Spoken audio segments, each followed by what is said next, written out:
Pinatatag pa ng Pilipinas at Japan ang pagtutulungan sa iba't ibang larangan, lalo na sa usapin ng depensa. Ito ay sa harap ng pagtataas ng level ng relasyon ng dalawang bansa na ngayon ay itinuturing ng Comprehensive Strategic Partnership. Si Kenneth Pasyente sa sentro ng balita.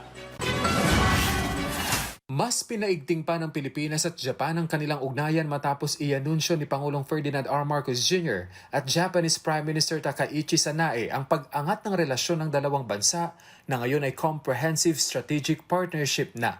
Ito ay kasabay ng paggunita ng ika-70 anibersaryo ng diplomatic relations ng Pilipinas at Japan. This milestone reflects the strength, depth, and breadth of our ties as we respond to the evolving challenges and opportunities of our time.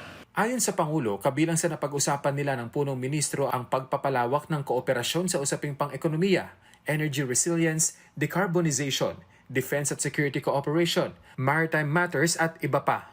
Nagkaroon din sila ng talakayan hinggil sa mga isyu sa Indo-Pacific region, sitwasyon sa Middle East, at epekto nito sa energy security. Nagpasalamat din ang Pangulo sa suporta ng Japan sa chairmanship ng Pilipinas sa ASEAN ngayong taon, gayon din sa pagsusulong ng pagkakaisa at centrality sa ASEAN.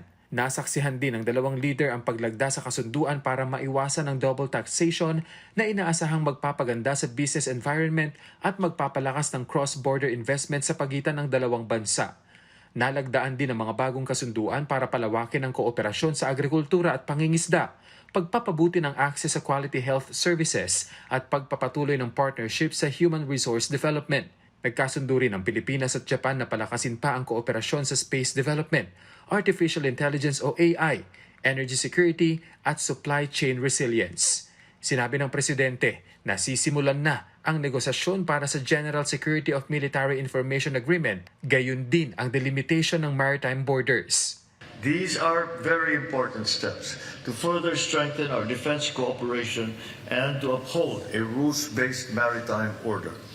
They will enhance the mutual trust between our two countries. Umaasa ang Pangulo na mas lalakas pa ang ugnayan ng Japan at Pilipinas sa hinaharap na pinatatag ng kapayapaan at diplomasya. These substantive discussions with the Prime Minister have demonstrated the vigor with which the Philippines-Japan Comprehensive Strategic Partnership will proceed, built on a foundation of friendship and shared values for peace, diplomacy, and adherence to international law.